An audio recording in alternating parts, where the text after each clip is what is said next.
The first time Commander Voruk Shale laid eyes on a human being, he laughed so hard that green nutrient fluid came out of his secondary breathing tubes. He was not proud of this moment, but he was not alone in it either. The entire bridge of the galactic sovereignty vessel Undying Patience erupted into what the Universal Translator awkwardly described as sustained biological amusement response. 53 crew members from 14 different species, all pointing at the same thing on the long-range scanner feed, all making whatever sound their species made when something struck them as deeply, profoundly, embarrassingly funny. Because there, floating inside a pressurized metal tube held together with what appeared to be welded iron plates and wishful thinking, were humans. Humans, on their very first interstellar mission, humans, who had wrapped themselves in layers of woven fiber just to survive temperatures that most Galactic Union species considered a little breezy. Humans, who had given their spacecraft a name, in a dead language, that translated to endurance. Voruk had spent 40 years in the Union fleet. He had encountered the Hreth, who breathed sulfuric acid as a recreational activity. He had negotiated with the yokai, whose smallest warrior stood 11 feet tall, and considered a broken limb to be, quote, a minor inconvenience. He had even shared a meal with a Gorand elder, a species so old that their genetic memory stretched back to when the galaxy was still forming its first stars. None of them had made him laugh like this. "Sir," said Lieutenant Priel Davox, wiping moisture from his 4 eyes, "should we hail them?" Voruk took a steadying breath, then another. "Yes, yes, open the channel.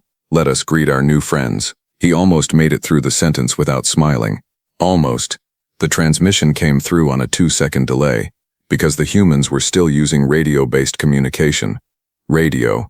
The Galactic Union had stopped using radio before humans had even figured out that fire could be used to cook food. But here they were, crackling through the static like a signal from ancient history, and the voice on the other end was confident, boldly, almost aggressively confident. "This is Captain Soren Mack of the ISV Endurance, representing the United Earth Space Administration. We are on a peaceful survey mission and we have detected your vessel. Please identify yourself." Voruk straightened in his command chair. He pressed his fingers together in the Union gesture of formal greeting, which the human could not see because they were still on audio only, but it felt appropriate. "This is Commander Voruk Shale of the galactic sovereignty vessel Undying Patience. We represent the Galactic Union. Captain Mack, you are a long way from home." A pause. Then, "We are aware of that, Commander. That is, generally speaking, the point of exploration." Behind Voruk, someone stifled a laugh. He turned and gave them a look that could have melted plating. "Of course," Voruk said smoothly. "We would be honored to invite your crew aboard our vessel, for a formal greeting." What he meant was, for a formal scientific observation. Because the Galactic Union Xenobiology Department had been sending increasingly desperate requests for a live human specimen, and Voruk figured this was as good an opportunity as any to let the scientists see one up close. They were curious creatures. Soft, obviously. Slow metabolically, but curious. The Union's long-range scans of Earth had been watching them for about 300 years, ever since they invented the printing press, and someone in the observation division had circled a report and written, "These ones are loud. Keep watching." 3 centuries of surveillance, and the consensus among Union scientists was unanimous. Humans were impressive for their planet. Sweet, almost. Like watching a baby Gorox learn to walk. But they were fragile. Oh, they were so very terribly fragile. Captain Soren Mack was not what Voruk expected. For one thing, she was smaller than the surveillance data suggested. The Union's average height estimates for human females had placed them at around 5'7". Mack was 5'4", with close-cropped dark hair going silver at the temples, and eyes the color of storm clouds that looked at Voruk's 7-foot frame with absolutely zero intimidation. She had brought 2 crew members with her. A large one named Huxley Boone, who moved the way soldiers move, slow and deliberate, like he was calculating the distance between himself and every wall at all times, and a smaller one named Petra Voss, who carried a data tablet and immediately began scanning everything in sight with an expression of pure, barely contained scientific joy. Voruk had seen that expression before. It was the expression his own scientists made when they found something rare. He found it slightly unsettling to be on the receiving end of it. "Your vessel is remarkable," Mack said, looking up at the vaulted ceiling of the docking bay, and she said it like she meant it, without the trembling reverence most new species showed when they encountered Union technology for the first time. She said it the way a builder looks at another builder's work, with professional respect, with assessment. Voruk filed that observation away. "We are pleased you find it so," he said. "Please follow me." I have arranged a formal reception. The reception hall was deliberately impressive. This was standard protocol for first contact situations. Show them the grandeur. Establish the scale of what the Union was, compared to what they were. Not cruelly, just contextually. The galaxy was a large place, and new species needed to understand where they stood in it. What Vorok did not anticipate was that Mac would walk into a room containing representatives from 11 different species, including a Hreth warrior standing in a sealed sulfur cloud enclosure, and a Gorand elder connected to life support machinery the size of a small building, and she would simply nod, look around, and say, "Good, good, so we are not the only ones." That saves about 40 years of philosophical debate back home. There was a silence. Then Petra Voss, still looking at her tablet, added helpfully, "Although we suspected as much, the Fermi paradox always had more holes in it than people like to admit." Vorok looked at Lieutenant Davox. Davox looked back at him. Neither of them had a prepared response for this. The problems began, as most significant problems do, with something small. Huxley Boone, during what was supposed to be a routine medical scan as part of the welcome protocol, moved the wrong way at the wrong moment, and the Union medic's sterilization arm caught him across the forearm. It was not a vicious blow. It was barely a significant impact by any Union standard. The medic, a young Velhari named Sis, looked mortified and immediately began apologizing in 4 languages. Boone looked down at his arm. There was a gash. Not deep, perhaps 3 centimeters long. It bled immediately. That thin red liquid humans ran on, which every xenobiologist in the Union found fascinating and slightly horrifying in equal measure. Sis was already reaching for the tissue regeneration unit, the standard device used to close wounds. For most species, it took several minutes and 2 applications. For humans, based on all available data, it would probably take longer. They were slow healers. Everyone knew this. It was in every xenobiology textbook. But then Boone pressed 2 fingers against the cut, held it for a moment, and said, "It's fine." Sis stared at him. "You are wounded. It's a scratch. You are losing biological fluid." Boone looked at him with an expression that Vorok would later describe in his official log as the look of a creature who has never once considered that bleeding was something worth stopping a conversation for. He pulled his fingers away. The bleeding was already slowing. "Seriously," Boone said, "it's fine. Do you have a bandage or something?" "A piece of cloth would do." Sis gave him a bandage. It was a temporary measure, something they used on children. Boone wrapped it around his arm without looking at it and turned back to the room. Vorok watched this happen. He did not quite understand what he had witnessed. He told himself it was because humans had a high pain tolerance. Primitive species often developed high pain tolerance. It was a survival mechanism for creatures that had not yet developed proper medical technology. He did not think about it again. Not that night. The second incident happened the following morning. Petra Voss, who had spent the entire previous evening asking every scientist on the ship increasingly detailed questions about Union propulsion technology, had apparently not slept. When Vorok's morning crew reported for duty, she was already in the observation lounge with 3 empty cups of a black human beverage called coffee, which she had apparently produced from emergency rations in her personal kit.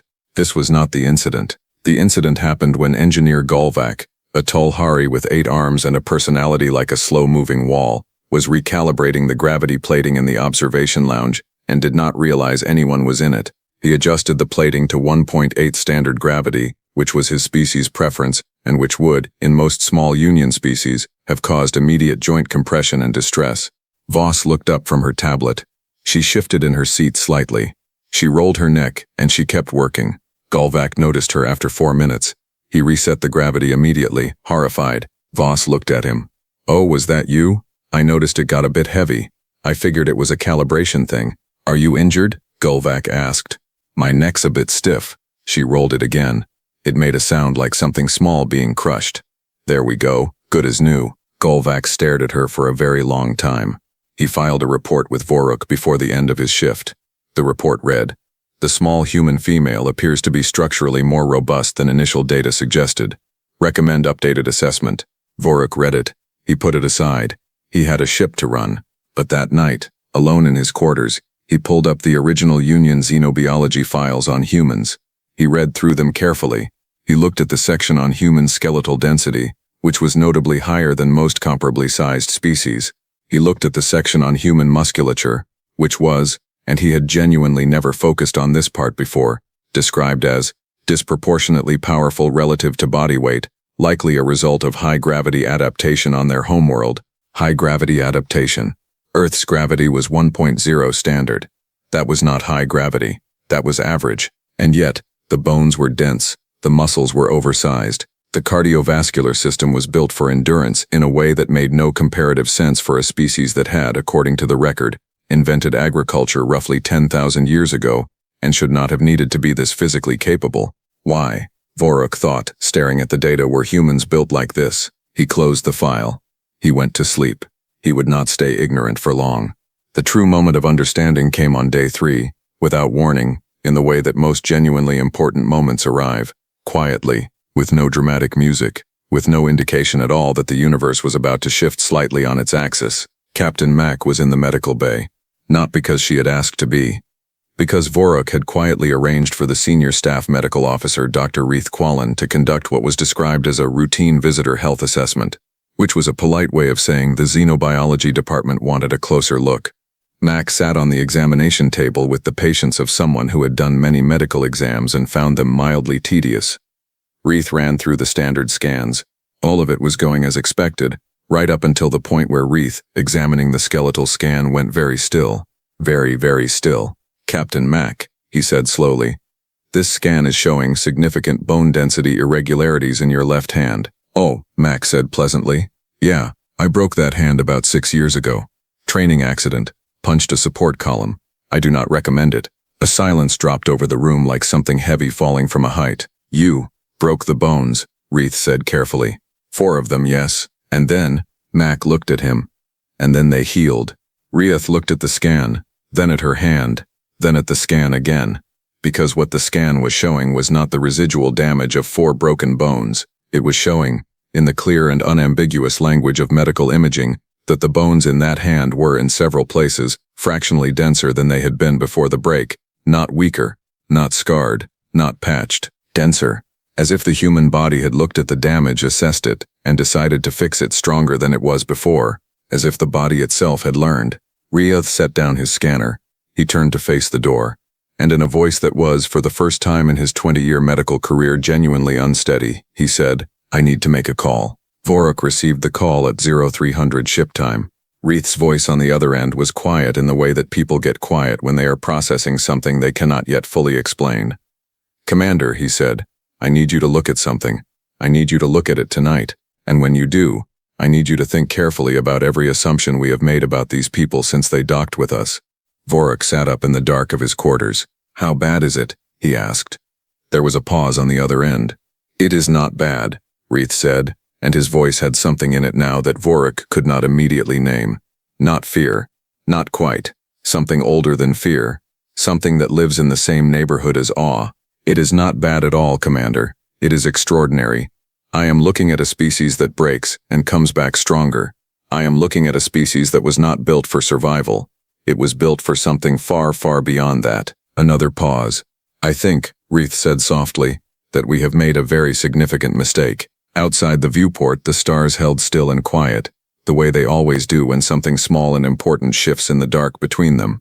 And somewhere on the other side of the ship, in a guest quarters bunk, Captain Soren Mack slept soundly, utterly unaware that 3 separate Union scientists were currently awake, staring at her medical scans, completely unable to stop reading them. The galaxy, it seemed, was about to get a very important lesson. It just did not know it yet. Dr. Reith Quallen had not slept in 31 hours. This was, by Velhari biological standards, the equivalent of a small personal catastrophe.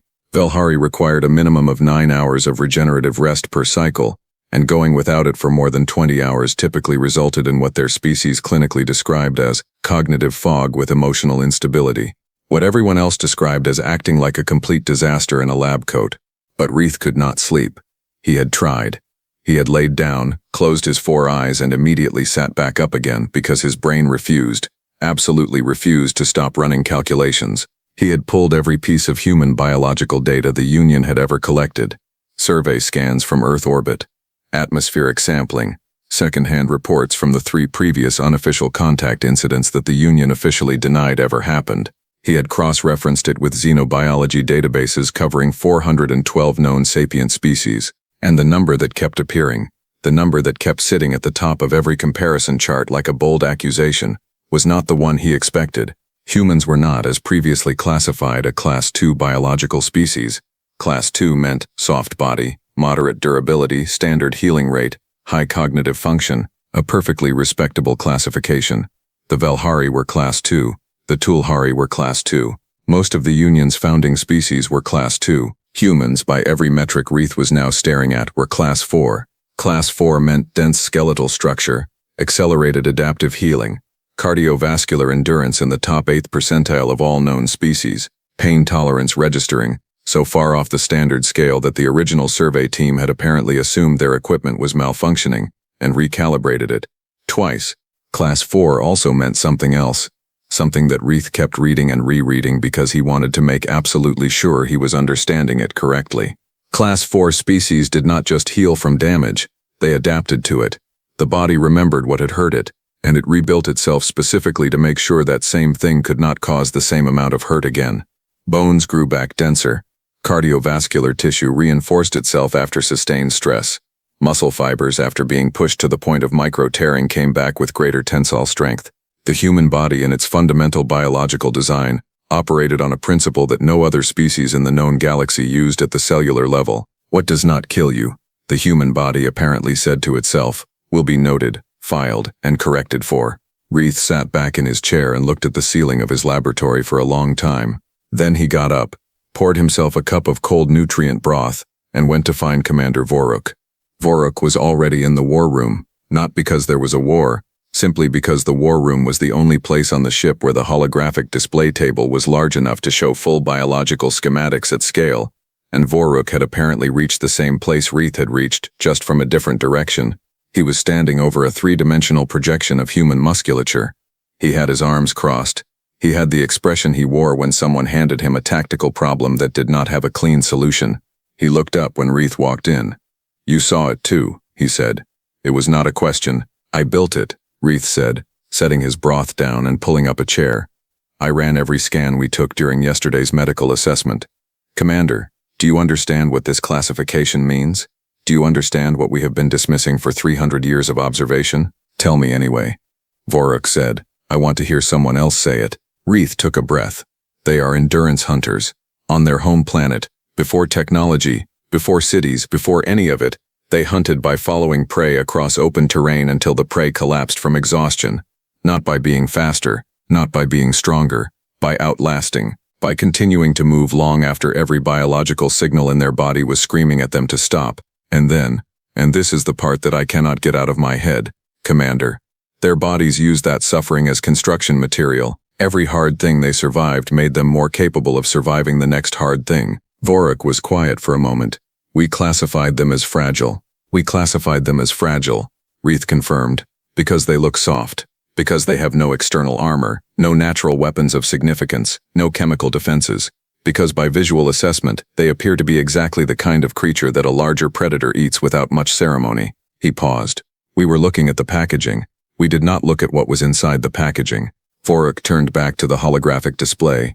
He reached out and rotated the projection slowly, looking at it from different angles. "When I was young," he said, "there was a story my instructors told about the Gorund, about how the first Union scouts who encountered them thought they were harmless because they moved slowly and their communication was mostly chemical, and they did not appear to have any weapons." He paused.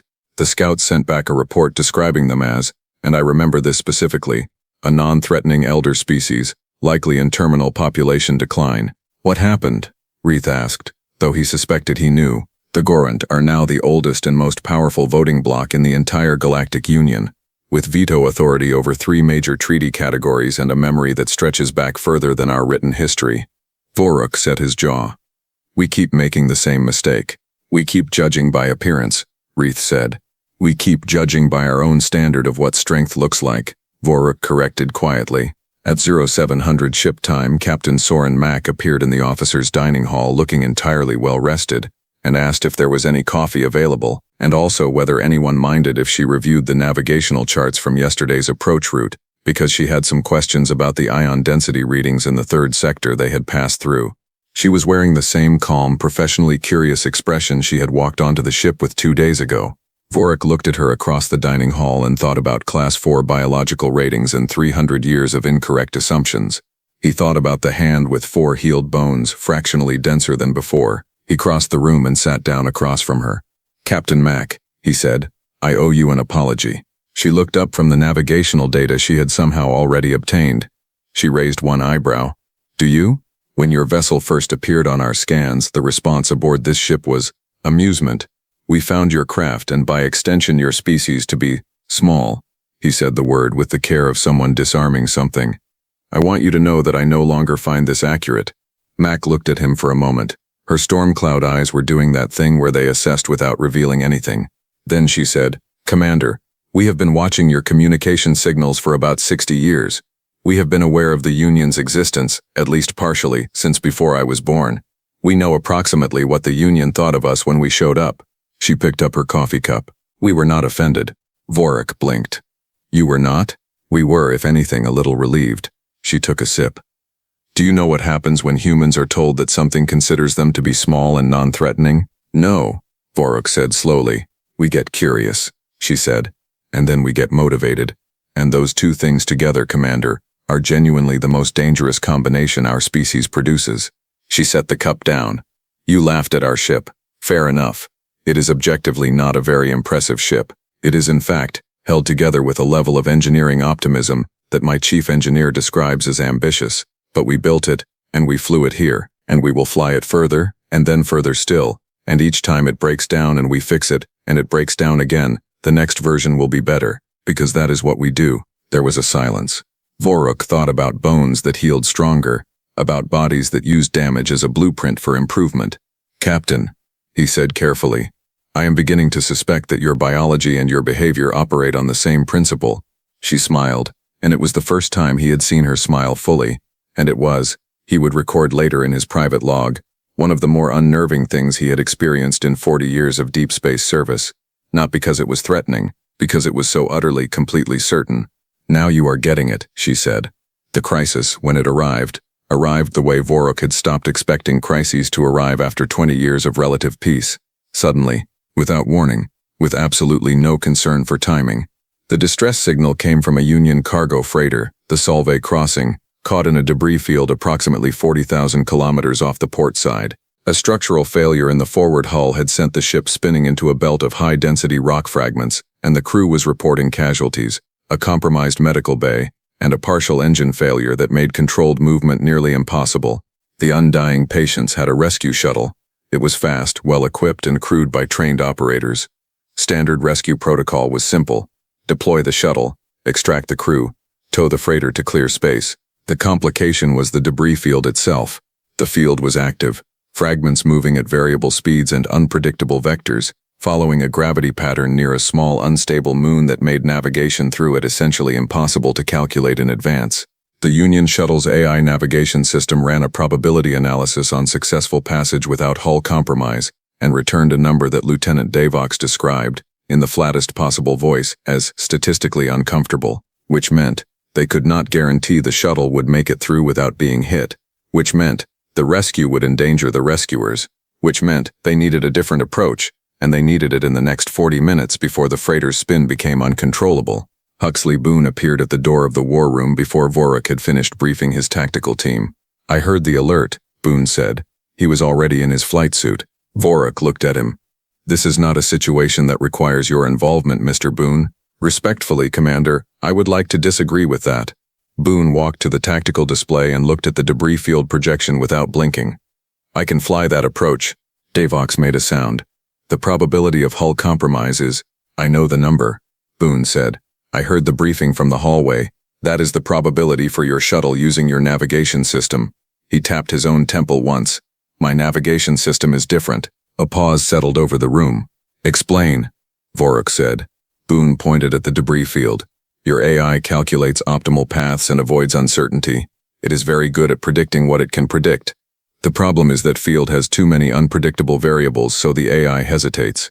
It waits for better data. It recalculates." He crossed his arms. "I do not do that. I make a decision on incomplete information, and I commit. I have been doing that since I was 19 years old in a considerably more hostile environment than this." You cannot predict the fragment trajectories any better than the computer, Davok said. No, Boone agreed, but I do not need to predict them. I need to react to them, and I am faster at reaction than any system you have, because I do not run a full probability analysis every time something moves. I just move. He looked at Voruk. Commander, there are people on that freighter. Give me the shuttle. Voruk looked at him for a long time. He thought about endurance hunters, about bodies built to continue when every signal said stop, about 300 years of underestimating a species that used every difficulty as a tool. You understand, Voruk said slowly, that if the hull is compromised, rescue will be extremely difficult. Yes, Boone said. And you are still asking.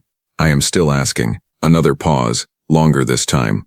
Take the shuttle, Voruk said. What happened next was recorded on 6 different camera feeds and became within 2 weeks the most replayed piece of footage in the Galactic Union's Emergency Services Training Archive. Boone took the shuttle into the debris field at a speed that made Davox grab the edge of his console. The AI navigation system running in advisory mode immediately began issuing collision warnings at a rate of approximately 3 per second.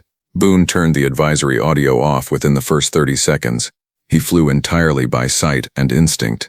He rolled the shuttle under a fragment the size of a house with a margin that wreath, watching from the bridge, later measured at just under 2 meters. He spun the craft sideways through a gap that the navigation system had not even flagged as a possible gap because it did not meet the minimum clearance threshold for safe passage. He was hit once.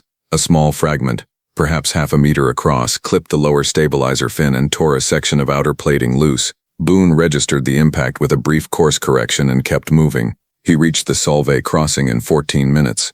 He matched the freighter's spin manually, which should not have been possible without computer assistance, in about 90 seconds.